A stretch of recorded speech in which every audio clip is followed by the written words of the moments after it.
ज़ाहिर कल DGISI का नोटिफिकेशन आ गया। आप इस सारे के सारे अमल में थे। आप शाह महमूद कुरैशी साहब और फवाद चौधरी साहब, जब खबरें आ रही थी, क़यास आराइयाँ हो रही थी कि जी मामला ठीक नहीं है, सेम पेज मुतासिर हो गया है। अब नोटिफिकेशन आया, मगर उन्हीं DGISI का आया जिसका 19 दिन पहले प्रेस रिलीज आई थी। ये क्या मामलात हुए बीच में कि 19 दिन लेट हुआ और फिर 24 दिन बाद तैनाती होगी? क्या ऐसी वजूहात थी? अच्छा, जो टाइम ज़्यादा है कि क्यों वो फौरी तौर के ऊपर नहीं किया गया, उसकी तो बड़ी वाज़ेह वजह है और वो है अफ़गानिस्तान की सूरत हाल। अफ़गानिस्तान की सूरत हाल जो है वो सारी दुनिया जानती है, उसको दुनिया की नज़रें लगी हुई है। एक इंतहाई नाजुक मरहले से गुजर रहा है अफ़गानिस्तान, और वज़ीर आज़म की ख्वाहिश थी कि एक कंटिन्यूटी हो और अगर चेंज भी होने जा रही है तो उसके अंदर एक टाइम पीरियड हो जिसके अंदर वो ट्रांजिशन की जा सके। बिल्कुल इसमें कोई शक नहीं कि इनफरादी ये काविश नहीं होती और इदारा जो है बहैसियत मजबूरी इन मामलात से डील करता है, लेकिन उसके बावजूद इसमें तो कोई शक ही नहीं है कि अगर एक शख्स जो बहुत अरसे से डील कर रहा था, तमाम एक्टर्स के साथ बराह रास्त कॉन्टैक्ट में था, तो उसकी अपनी अहमियत भी होती है। तो वो ट्रांजिशन का जो टाइम है वो क्यों 24 दिन आगे, उसकी तो बड़ी बुनियादी वजह ये है। दूसरा, वज़ीर आज़म ने जो एक पोजीशन ली या उन्होंने जो फैसला किया था वो प्रोसेस के ऊपर था। उनको वो उस दिन पहले दिन भी यही कह रहे थे कि मुझे कोई ऐसी खबर नहीं, मेरे पास कोई ऐसी इंफॉर्मेशन नहीं जो ये कहे कि जनरल नदीम मंजूर जो हैं वो बेहतरीन कैंडिडेट नहीं है इसके लिए। लेकिन फिर भी वो चाहते थे कि एक बाकायदा अमल से गुजरा जाए। उन्होंने मुलाकात की, उसके बाद उन्होंने आर्मी चीफ के साथ बैठे, मुशावरत की, और उसके बाद जो रिकमेंडेशन आई हुई थी वो रिकमेंडेशन उनको ठीक लगी। तो उनका कोई अना का या ज़िद का तो मसला था नहीं।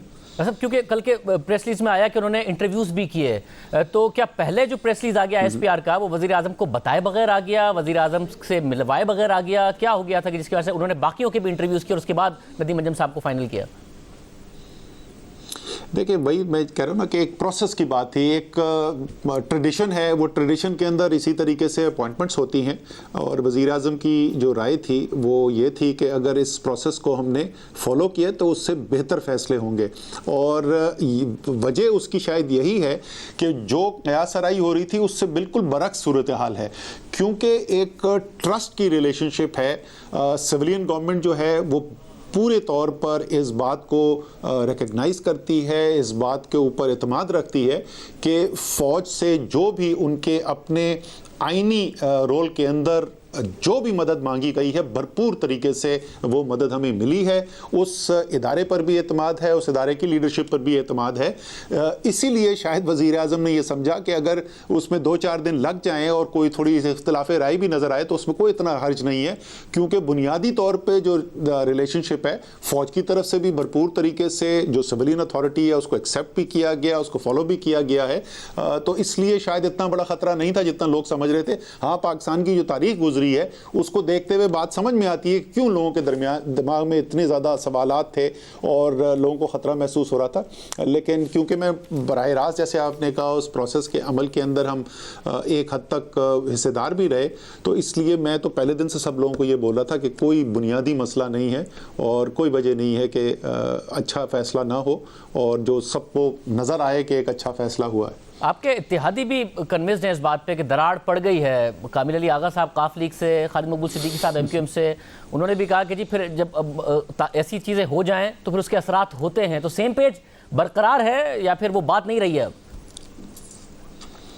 देखिए, सेम पेज किस चीज़ के ऊपर है, ज़रा सा उसके ऊपर नज़र डालें ना। सेम पेज ये कहता है कि पाकिस्तान में इस वक्त एक सिविलियन हुकूमत है जो फ़ौज को अपना मुखालिफ या अपना अल्टरनेट नहीं देखती।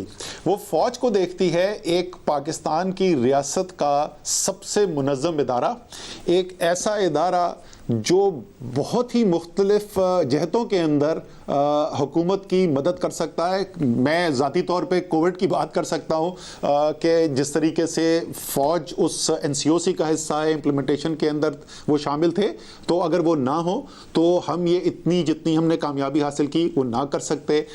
इसी तरीके से आप बहुत सारी चीज़ें जहाँ बराह रास्त फ़ौज का डायरेक्ट कोई मिलिट्री रोल ना भी हो, लोकस कंट्रोल के अंदर जो है वो फ़ौज की ज़रूरत पड़ी। तो जहां जहां हमें ज़रूरत पड़ती है, और वज़ीर आज़म इसको दिल से भी समझते हैं, वो ओपनली इसके ऊपर बात भी करते हैं। और इसी तरीके से जो फ़ौज की लीडरशिप है उसको नज़र आता है कि हुकूमत जो है वो फ़ैसला उनकी मर्जी के मुताबिक हो या ना हो, लेकिन जो भी फैसला हो रहा है वो मुल्क की बेहतरी देखकर हो रहा है, उसके अंदर कोई ज़ात की इन्वॉल्वमेंट नहीं है।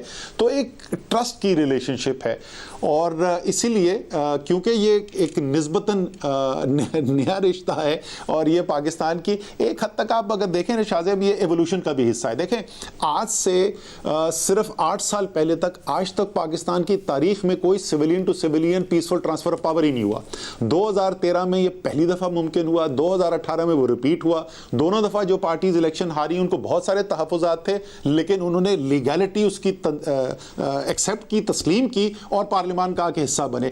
तो आहिस्ता आहिस्ता मेचोरिटी आती है डेमोक्रेसी में, और इसी तरीके से सिविल मिलिट्री रिलेशनशिप्स के अंदर भी जो है वो एक मेचोरिटी के प्रोसेस से गुजर रहे हैं। और मेरे ख्याल में एक बहुत अच्छा इसका मिसाल है कि ऐसी सिचुएशन भी आती है जहां एक कोई इशू के ऊपर एक से ज़्यादा राय हो, तो इसका मतलब ये नहीं कि एक बिल्कुल सिस्टम ही डिसरप्ट हो जाए, रप्चर हो जाए, या वो वन पेज जिसको कहते हैं, वो वन पेज बड़ा सादा सा है, जो आईनी जिम्मेदारी जिसकी है वो पूरी करेगा। फौज सबसे ज़्यादा मुनज़्ज़म इदारा है, तो उनकी जो सिर्फ अस्करी जिम्मेदारी है, उससे ज़्यादा भी सिविलियन हुकूमत उनसे मदद जो है वो हासिल करने की कोशिश करेगी।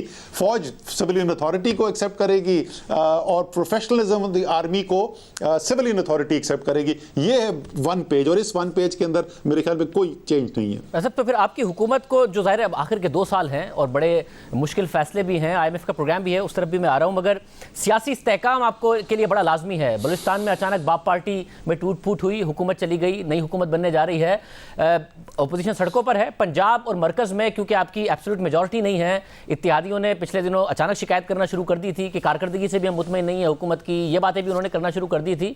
तो चीज़ें ठीक ही रहेंगी? आपकी हुकूमत को खतरात हो सकते हैं? अब नो कॉन्फिडेंस पंजाब में आ सकता है बलूचिस्तान के बाद, और हुकूमत डिस्टेबलाइज हो सकती है।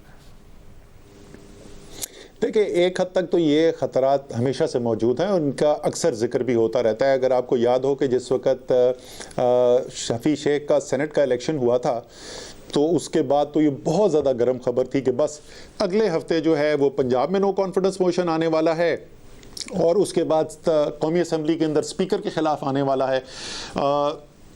ऑपोजिशन की जहाँ तक आपने बात की, ये तीसरी दफ़ा है कि ऑपोजिशन सड़कों के ऊपर आ रही है हुकूमत के ख़िलाफ़। तो वो एक हद तक तो ये पाकिस्तान के जमहूरी अमल का हिस्सा है कि, और आइन के दायरे के अंदर अगर आप रहते हुए ये करना चाहें तो कोई इसमें आपकी ममानियत भी नहीं है। लेकिन जिस तरीके से हमारा मानना यह है कि जिस तरीके से पहले 3 साल जो गुजरे हैं, हुकूमत ने इन तमाम चैलेंजेस को फेस भी किया है, और अल्हम्दुलिल्लाह कामयाबी भी रही है। इसी तरीके से अगले जो पौने 2 साल के करीब रह गए हैं, उसके अंदर भी हुकूमत जो है वो इस्तेकाम के साथ काम करती रहेगी, और जो भी जिम्मेदारी है, जो हमारे ख्याल में तरजीहात हैं जिनके ऊपर हुकूमत को काम करना चाहिए, वो काम भरपूर तरीके से जारी रहेगा।